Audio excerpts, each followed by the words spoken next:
Hello everyone, welcome to the Historica. I am Rituja Taide and currently I am a master student in the Department of Entomology and Agriculture Zoology in Banaras Hindu university. तो कैसे हैं आप सभी लोग? I hope आप सभी लोग अच्छे होंगे और आप अपनी प्रिपरेशन अच्छे से कर रहे होंगे। तो चलिए आज का सेशन हम स्टार्ट करते हैं। तो आज मैं लेके आई हूँ आपके लिए एमएबीएम का जो एनालिसिस है। 21 मार्च 2025 को जो एमएबीएम का एग्जाम हुआ था उस एग्जाम का जो एनालिसिस है वो हम यहाँ देखेंगे। कुछ बच्चों ने मुझे लाइक क्वेश्चंस शेयर कर दिए थे कि मैम ये क्वेश्चंस आए थे, सो वी विल सी। तो फर्स्ट क्वेश्चन वाज ओके, तो पहला क्वेश्चन था स्टैटिस्टिक्स से क्या पूछा था? Mean formula. ठीक है, क्वेश्चन अब पता नहीं क्वेश्चन नंबर क्या था, बट मीन फॉर्मूला पूछा था। तो mean that is X bar is equal to sum of values upon number of values, which means the sum of the all observations divided by total number of observations। ठीक है, और मान लीजिए अगर आपका एग्रीकल्चर साइंस में फिर से अगर पूछा जाए, इनकेस ये ना देके उन्होंने अगर ये दिया तो क्या है? Mean that is X bar is equal to summation of X. ये जो साइन है इसे हम लोग समेशन बोलते हैं, summation of X upon number of observations. ठीक है, okay. Next was the Flavr Savr is genetically modified crop is an example of. ठीक है, फ्लेवर सेवर ये एक जेनेटिकली मॉडिफाइड क्रॉप है, ये किसका एग्जाम्पल है? तो किसका एग्जाम्पल है? ये है आपका टोमेटो का एग्जाम्पल है। ठीक है, ओके, जेनेटिकली मॉडिफाइड टोमेटो इसका एग्जाम्पल है। ठीक है, और इसका क्या स्पेशलिटी है? That it stage fresh up for 30 days. कितने दिन के लिए? 30 डेज के लिए वो वैसे क्या वैसा ही फ्रेश रहेगा। Okay, and then in 1994 it was produced. The biotech company Calignan brought the world's first genetically modified food to the supermarket shelves. Okay, एंड इसके साथ साथ ये तो फ्लेवर सेवर हो गया, उसके साथ आपका बीटी कॉटन भी है, हो सकता है आपका ये भी पूछ ले। ठीक है, तो BT cotton that is bacillus thuringiensis। ठीक है, तो BT that is bacillus thuringiensis ये एक बैक्टीरिया है। बैक्टीरिया को हमने कॉटन में इंट्रोड्यूस किया है और जिसको हम लोग बोलते हैं बीटी कॉटन। ठीक है, और इसके सीड्स जो है वो हम लगाते हैं, किसके अगेंस्ट लगाते हैं? हम लोग इसके सीड्स बोलवर्म के अगेंस्ट लगाते हैं। ठीक है, okay. Then next is beushening is related to. ठीक है, ब्यूशनिंग ये एक मैनेजमेंट नहीं, एक क्रॉप प्रैक्टिस है। ठीक है, तो ब्यूशनिंग इज रिलेटेड टू राइस। ठीक है, अब वो कैसे? आपको पता होगा कि राइस में मोस्ट ऑफ टाइम हम लोग ट्रांसप्लांटेशन करते हैं। ठीक है, लाइक मुझे लगता है कि जितना 25 to 30 डेज अब जितने भी प्लांटेशन टाइप है, जैसे आपके एसआरआई मेथड है। ठीक है, तो जितने भी अलग अलग है तो उनके लिए अलग अलग नर्सरी का जो ड्यूरेशन है वो अलग अलग है। ठीक है, किसी में 10 to 25 डेज, किसी में 10 to 15 डेज है, किसी में 25 डेज है, किसी में 30 डेज भी है। ठीक है, तो वो अलग हो जाएगा। ठीक है, बट देखिए जैसे हमने बोला कि ट्रांसप्लांट नहीं करते, but beushening is broadcasting of the rice. ठीक है, मतलब हम सीधा आपकी फील्ड है तो उस फील्ड में डायरेक्ट सोइंग करेंगे या फिर ब्रॉडकास्टिंग कर देंगे। ठीक है, ब्रॉडकास्टिंग आपको पता है कि जैसे ये फिगर में लाइक पिक्चर में देखिए कि ये ब्रॉडकास्ट कर रहे हैं। ठीक है, ये सीड जैसे डाल रहे हैं। ठीक है, that is the broadcasting. So beushening it is the broadcasting ungerminated rice, means that is the ungerminated rice seeds at the high rate of greater than 100 kilogram पर हेक्टर। ठीक है, prior to the onset of the monsoon. ठीक है, monsoon के onset पे हम लोग broadcasting, अब देखिए ब्रॉडकास्टिंग के लिए थोड़ा सा ज्यादा ही, मतलब कि जो सीड रेट है वो थोड़ा सा ज्यादा चाहिए होगा। क्यों? क्योंकि मान लीजिए अगर हम लोग ब्रॉडकास्ट करते हैं तो पता नहीं है ना कि कहाँ कहाँ सीड जाके गिरेगा। ठीक है, जैसे अगर हम लोग रो प्लांटिंग करते हैं या फिर हिल प्लांटिंग करते हैं या कुछ भी हम करते हैं या फिर ट्रांसप्लांटिंग ही हम लोग करते हैं, तो उसमें हमें पता रहता है कि रो टू रो और रो टू रो कितना डिस्टेंस है। ठीक है, तो इसमें हमको पता नहीं है, इसलिए हम लोग ज्यादा इसका सीड रेट रखते हैं। ठीक है, then mattocking is related to. ठीक है, ये भी क्वेश्चन था, तो mattocking is related to banana. ठीक है, तो it is a process of cutting the pseudostem. ठीक है, मतलब जब आपका बनाना हार्वेस्ट हो जाता है उसके बाद हम उसको कट करते हैं, जिसको उसका जो सूडोस्टेम है, मतलब ये जो स्टेम है इसको हम लोग कट करते हैं and living the trunk about 0.6 metre. इतना ये इंपॉर्टेंट नहीं है, but this is important. Mattocking is related to banana. ठीक है, और कब हम करते हैं? जब उसका हार्वेस्टिंग हो जाता है उसके बाद हम उसकी जो स्टेम है, सूडो स्टेम है, उसको हम लोग कट करते हैं। ओके, ये आप देख रहे होंगे। ठीक है, next is NREGA scheme. NREGA scheme से भी क्वेश्चन आता, ये मैंने प्रीवियस लेक्चर में भी आपको बताया था। ठीक है, नरेगा क्या है? National rural employment guarantee act, जो कभी आया था? 2005 में आया था, एंड देन उसको रिप्लेस कर दिया था Mahatma Gandhi national rural employment guarantee act in the year 2009, ठीक है। तो इसमें इसका थोड़ा सा फीचर्स हम देख लेते हैं, हो सकता है कि एग्रीकल्चर में भी पूछा जाए। ओके, सो इसका फीचर्स है कि ये सिग्निफिकेंट गवर्नमेंट इनिशिएटिव है, ठीक है, जिसमें क्या करेगा, enhancing the rural livelihood and promoting the rural employment, sorry rural development, ठीक है, रूरल डेवलपमेंट को ये प्रमोट करता है, ठीक है। अब ये क्या करता है, नरेगा बोलो या फिर मनरेगा बोलो, इसमें क्या होता है कि टोटल 12 मंथ्स होते हैं आपके, ठीक है। अब ये किन के लिए है, ये सबसे पहले बोल दिया हमने कि rural people, that is rural livelihood, इन लोग के लिए है, ठीक है। उसके बाद टोटल कितने मंथ्स होते हैं, 12 मंथ्स होते हैं। तो इसमें से कोई भी, मतलब कि इसमें से कोई भी 3 months to 100 days, that is 90 to 100 days, ठीक है, कोई भी 90 टू 100 डेज के लिए उन लोग को अनस्किल्ड काम देने दिया जाता है और उसके उनको पैसे मिलते हैं, that is the NREGA scheme, ठीक है। So every rural household whose family members volunteer to do unskilled manual work should get 100 days of guaranteed employment within a year, ठीक है। Okay, next is certified seed progeny, ठीक है। क्या question था, certified seed की progeny क्या होती है, दैट इज ट्रूथफुल सीड, ठीक है। तो अब हम बाकी भी देख लेते हैं। First is nucleus seed, nucleus seed का कलर क्या है, नो कलर, ओके वेट दिख नहीं रहा होगा ना। Then second one is breeder seed, that is golden yellow, ये आपका ब्रीडर सीड टैग है, ठीक है, this is the breeder seed tag. Then foundation seed tag, that is white colour, ये आपका फाउंडेशन सीड टैग हो गया। सर्टिफाइड ब्लू कलर होता है, this is the blue colour. And then truthful seed, that is opal green colour, here is the truthful seed and it is of the opal green colour, okay.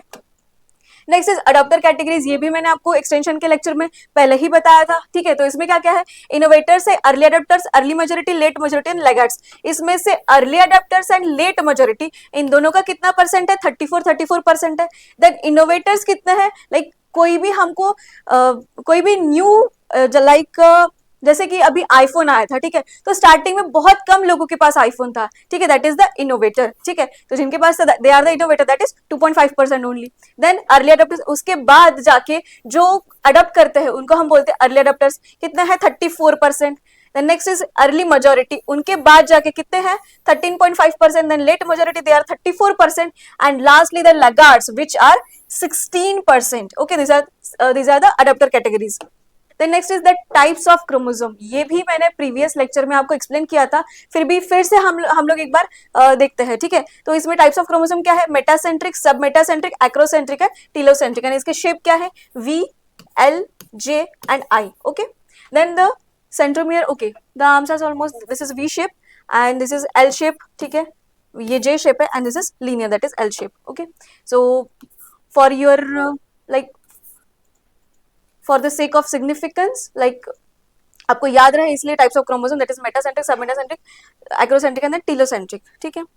Next is sheet erosion definition, और क्या पूछा गया था, sheet erosion की definition पूछी गई थी। सो what is it, it is a type of soil erosion that occurs when the rain drop strikes the soil surface with force, ठीक है। देखिए जैसे कि ये पिक्चर में आप देख पा रहे हैं कि रेन ड्रॉप्स अगर स्ट्राइक करते हैं सॉइल पे, that is the splash erosion, ठीक है। मान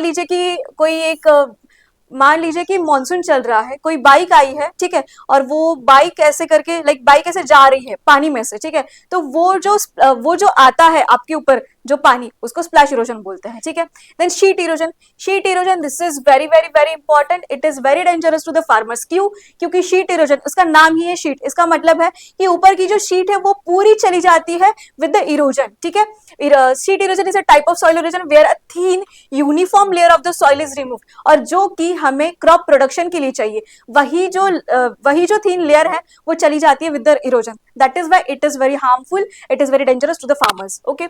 So this is the sheet erosion, and next is reel erosion. The small channels or the reels form on the soil surface as a result of concentrated water flow, ठीक है। जो small channels हमको दिखते हैं या फिर उसी को हम लोग reels बोलते हैं, that is the reel erosion. Then gully erosion, इससे भी थोड़ा सा बड़ा चैनल हो जाएगा, उसे हम लोग गली बोलेंगे।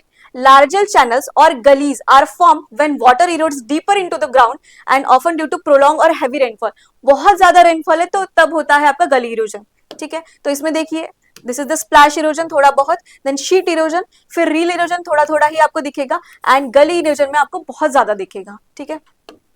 The next is stream bank erosion. The erosion along the banks of the rivers or streams caused by the water flow that undermines and remove the soil, ठीक है। This is the stream bank erosion, ठीक है। आप जैसे कि देख पा रहे हैं बहुत ज्यादा है, this is the stream bank erosion, okay. Next is USLE can't measure the soil loss from this type of erosion. USLE कौन सा टाइप का इरोजन को मेजर नहीं करता है, दैट इज किसको नहीं करता है, ये गली इरोजन को ये मेजर नहीं करता है, और किसी किसी मेजर करेगा, शीट इरोजन को मेजर करेगा एंड देन रील इरोजन को मेजर करेगा, but it can't measure the gully erosion, ठीक है। Next is PBW that is pink bollworm is a major pest of, और it is related to cotton, ठीक है। आपका कॉटन बोलवर्म हो गया, लाइक अब देखिए यहाँ पे पिंक बोलवर्म है, ठीक है, तो और भी बोलवर्म्स है जैसे कि कॉटन बोलवर्म है, अमेरिकन बोलवर्म है, पिंक बोलवर्म है एंड देन स्पॉटेड बोलवर्म भी है, ठीक है। ये भी आप देख लीजिए, कॉटन बोलवर्म को हम लोग हेलिकॉर्पा आर्मिजरा बोलते हैं, अमेरिकन बोलवर्म को हेलिकॉर्पा जिया बोलते हैं, देन पिंक बोलवर्म को पेक्टिनोफोरा गॉसिपिएला एंड स्पॉटेड बोलवर्म को इयरिस विटेला, ये आपके ओकरा पर भी आता है, ठीक है। And in this figure you can see this is क्या है, ये अमेरिकन बोलवर्म है ये, ठीक है। और अगर आपने नहीं देखा होगा बोल, तो ये कॉटन का बोल ऐसे दिखता है, ठीक है। ये आपका स्टार्टिंग में बोल होता है, उसके बाद ये थोड़ा सा मैच्योर होकर उसके बाद इसमें से कॉटन निकलता है, ठीक है। और इसी पे ये फीड करता है, ये अपना इकोनॉमिक पार्ट है, इसी पे ये फीड करेगा, ठीक है। That is why it is important to control this bollworms. Next is indirect method of measurement of soil moisture. Soil moisture की जब हम बात करते हैं तब दो टाइप्स आता है, एक डायरेक्ट मेजरमेंट है, एक इनडायरेक्ट मेजरमेंट है। तो आपको पूछा गया था इनडायरेक्ट मेजरमेंट, ठीक है। अब ऑप्शंस तो मुझे पता नहीं है क्या क्या थे, तो ये सारे जो मेथड्स है, ये सारे मेथड्स इनडायरेक्ट मेथड्स है, okay. So first is tensiometer, okay, and this picture you can see this is the tensiometer. Then second one is, उसी को हम लोग इरोमीटर भी बोलते हैं, ठीक है। Then next is electrical conductivity method और जिप्सम ब्लॉक और बायोकस मॉइस्चर मीटर, ठीक है। ये भी हम लोग यूज करते हैं, which is under the indirect method for the measurement of soil moisture. Then neutron moisture meter, then pressure membrane and pressure plate apparatus, ठीक है। ये चारों भी आपके इनडायरेक्ट मेजरमेंट है। देन अभी डायरेक्ट देखते हैं, डायरेक्ट में है first is gravimetric method and second one is infrared moisture balance. हो सकता है आपको डायरेक्ट मेथड अभी पूछ दे, ठीक है, क्या है gravimetric method and infrared moisture balance. Then next question was enzyme which is used in the tetrazolium test, which is dehydrogenase. Okay, क्या आंसर था, dehydrogenase. Next is deficiency symptoms of copper and deficiency symptoms of molybdenum, ठीक है। तो इन दोनों के हमें symptom like deficiency पूछे गए थे। तो फर्स्ट इज, अब कॉपर की अगर बात करें तो कॉपर की डिफिशियंसी से क्या क्या होता है। First is dieback of citrus, ठीक है। डाईबैक ये आप देख रहे हैं, डाईबैक मतलब कि मान लीजिए ये आपका लीफ है, तो यहाँ से वो टिप से वो डाई होते होते मतलब मरते यहाँ से वो प्लांट की तरफ आएगा, ठीक है। मतलब डाई बैक से वो डाई होते होते ऐसे आएगा। Then next is gummosis of citrus, this is the gummosis. Then cracking in apple, ठीक है, ये भी आपका कॉपर की वजह से होता है। दिस इज द एप्पल जिसमें क्रैकिंग हो रहा है, ठीक है। This is the dieback, then gummosis, and then cracking in apple, which is due to the copper. Then deficiency symptoms due to molybdenum, ठीक है। molybdenum की वजह से क्या क्या होता है, whiptail in cauliflower, see this is the whiptail, like tail like वो निकलेगा, ठीक है। This is the whiptail. Then scald of leaves, ये आपका स्कैल्ड है। Then yellow spots in citrus में ये देखिए आपके येलो स्पॉट्स आपको दिख रहे होंगे, this is due to the molybdenum. And then downward cupping in the radish, ठीक है। आपका रेडिश अगर ऐसे स्ट्रेट होता है तो डाउनवर्ड कपिंग मतलब थोड़ा सा कप जैसा उसका शेप हो जाएगा, ठीक है। So that is the downward cupping and which is due to the molybdenum, okay. The next question was on the Kranz anatomy, ठीक है। Kranz anatomy is also known as C4 cycle, ठीक है, okay. तो C4 synthesis किस किस में होता है, आपका मेज में होता है, आपका शुगर केन में होता है, आपका सॉरगम में होता है, ठीक है। Then they lack the bundle sheet cells and the first acceptor enzymes in C4 cycle is pep carboxylase and the first product which form is oxaloacetic acid which is of the C4 मतलब कि इसमें 4 carbons होते हैं, ठीक है। That is why it is known as C4 cycle and उसमें 3 cycle होते हैं, इसलिए उसको हम लोग जो फर्स्ट प्रोडक्ट है C3 साइकिल का उसमें 3 कार्बन्स होते हैं, that is why we call it as the C3 cycle. Then next is double haploid in maize, ये आपके 4 ऑप्शंस रहे, pure line, homozygous, heterozygous and apomixis. तो आंसर है आपका होमोजाइगस, ठीक है। Next question was root rot, yes root rot का और लेट ब्लाइट ऑफ पोटैटो इन दोनों का साइंटिफिक नेम आया था। और अगर आपने मेरा पैथोलॉजिकल लेक्चर देखा हो तो मैंने साइंटिफिक नेम अब मैंने बार बार कहा था, मार्क भी किया था कि इसके साइंटिफिक नेम पूछे जाते हैं। So what is the root rot, root rot का साइंटिफिक नेम था Rhizoctonia solani and late blight of potato था फाइटोप्थेरा इन्फेस्टेंस। ये दोनों भी किसके अंदर आते हैं, मस्टिगोमाइकोटा के अंदर आता है, ठीक है, ओके। सो रूट रॉट किस में आएगा, राइस में आता है, पोटैटोज में आता है, बीन्स में आता है। Late blight of potato which is इसके नाम ही है पोटैटो, तो पोटैटो पे आएगा, then tomato and then solanaceous crop. Next is one vote one nation. I don't know ये क्वेश्चन कैसे पूछ लिया, बट ठीक है। One vote one nation, okay, this idea refers to each citizen has an equal right to vote. ठीक है, हर citizen को उनको राइट है वोट देने का, and then it ensuring the equal representation in the democratic system. ठीक है, मतलब हर किसी का वोट को हम लोग, हर किसी को हम लोग इक्वल लाइक इक्वली ट्रीट करते हैं, that is the one nation one vote. Next is Nagauri and Bhadawari breeds are the sheep breeds. ठीक है, then next question was igneous rock.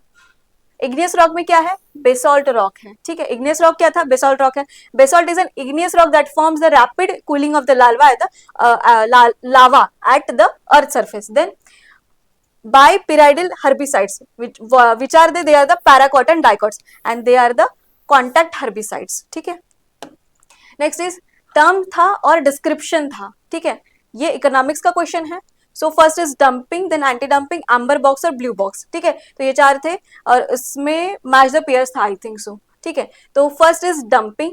अब देखिए हम डंपिंग क्या है हम वो देखते हैं।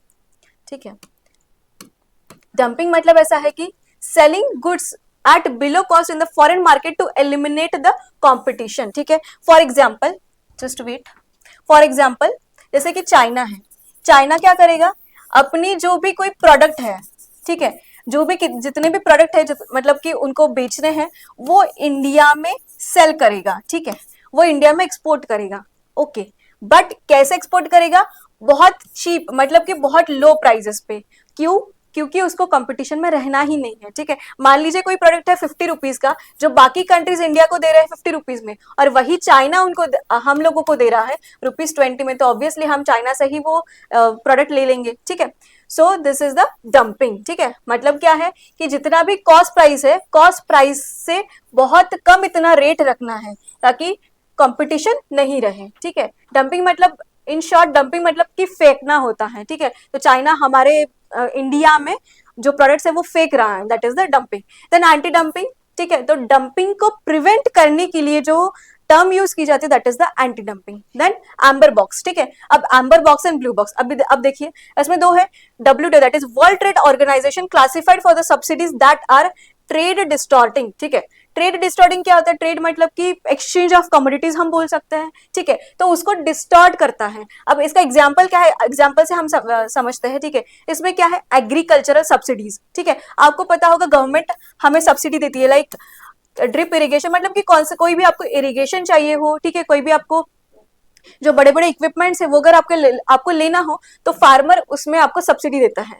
लाइकवाइज फार्मर MSP भी हमको देता है, sorry I am so sorry, not the farmer, government, I am so sorry. ठीक है, गवर्नमेंट क्या देता है? गवर्नमेंट हम लोगों को सब्सिडी देते हैं। ठीक है, आपको ड्रिप इरिगेशन लगाना है, आपको स्प्रिंकलर इरिगेशन लगाना है, आपको कोई बड़ा सा इक्विपमेंट लेना है, आपको मोटर लेनी, वॉट एवर इट में भी, आपको जो भी लेना है उसके लिए अगर आप अप्लाई करेंगे तो गवर्नमेंट आपको सब्सिडी देता है। ठीक है, सो दैट इज द जो सब्सिडी है वो पूरा एम्बर बॉक्स के अंडर में आएगा। ठीक है, अब ये ट्रेड डिस्टॉर्ट करेगा, इसका मतलब क्या है कि अब देखिए ये फार्मर है, फार्मर कुछ अपना पैसा लगा रहा है, कुछ गवर्नमेंट से ले रहा है। ठीक है, तो इसका जो इनकम है, लाइक जो प्रोड्यूस है वो बहुत ज्यादा होगा, प्रोड्यूस ज्यादा होगा तो इनकम भी बहुत ज्यादा होगा। ठीक है, so this is the trade distortion. Then blue box में क्या है? WTO that is world trade organisation classification subsidies that limit production but are less distortion. ठीक है, अब देखिए इसमें क्या है, इसमें जो प्रोडक्ट है, प्रोडक्ट पे कुछ नहीं है, लाइक अगर कोई दे रहा है, मतलब कि जैसे गवर्नमेंट हम लोगों को दे रही है, ठीक है, सब्सिडी दे रही है, तो इससे हमारा बहुत ज्यादा फायदा हो रहा है, हम लोगों को प्रोडक्ट्स भी मिल रहा है, हम लोगों को मतलब कि इनकम बहुत ज्यादा हो रहा है। ठीक है, बट वैसा ब्लू बॉक्स में होता नहीं है, इट लिमिट्स द प्रोडक्शन। ठीक है, ये प्रोडक्शन को लिमिट करता है। ठीक है, that is blue box and amber box तो हो गया। ठीक है, नेक्स्ट इज फ्यूजेरियम ऑक्सिस्पोरियम। ठीक है, अभी क्या, it is a fungus that causes wilt disease in various crops including the tomato, banana, cotton है, आपका तूर है दैट इज अरहर। ठीक है, अरहर देन कॉटन। ठीक है, blocking the water and nutrient transport and the plants. ठीक है, अब देखिए फ्यूजेरियम ऑक्सिस्पोरियम में क्या प्रोड्यूस करेगा? ये प्रोड्यूस करता है आपका विल्ट। विल्ट में क्या होता है? आपका जाइलम एंड फ्लेम ये दोनों भी ब्लॉक हो जाता है। ठीक है, मतलब कि ट्रांसपोर्टेशन हो नहीं पाता उस टाइम पे। Next is pahala blight. Pahala blight is magnesium deficiency which is caused in sugar. ठीक है, sorry not sugar, it is the sugar cane. Okay, then आपको कुछ बुक्स भी पूछे थे. तो first is Das Kapital which was written by Karl Marx in the year 1867. Next is wealth of nation which was written by Adam Smith in the year 1776. ठीक है. Then variety पूछी गई है स्वर्णा सब one which is the, it is the flood tolerant rice variety. ठीक है, अब मुझे नहीं पता ऑप्शंस क्या थे, but it is the rice variety and it is also the flood tolerant variety. Okay. The next question was destructive pest that damage stored grains, that is stored rice grain. ठीक है, तो अब rice है. ठीक है, सो इसमें क्या आएगा, सिट्टोफाइलस ओराइसी, दैट इज राइस वीविल. ठीक है, अब देखिए इसमें अगर मान लीजिए कि आपको साइंटिफिक नेम भी पूछा है, ठीक है, तब फिर भी आप इसमें गेस कर सकते हैं लाइक इसमें ओराइजी है. ठीक है, okay, so that is rice oryzae, that is Sitophilus oryzae, that is rice weevil. Okay. Okay, so इतने ही क्वेश्चंस मेरे पास थे. अब और भी आएंगे तो और भी हम एनालिसिस लेंगे. ठीक है, और बाकी 30th मार्च 2025 को आपका एग्रीकल्चरल साइंस का एग्जाम है. So wish you all the very very best. ठीक है, बहुत अच्छे से देना है. आपका बहुत अच्छा प्रिपरेशन हो गया है. प्लीज खुद पे डाउट मत करिए. All the best. ठीक है, एंड मिलते हैं अगले सेशन में. Thank you so much. Have a good day.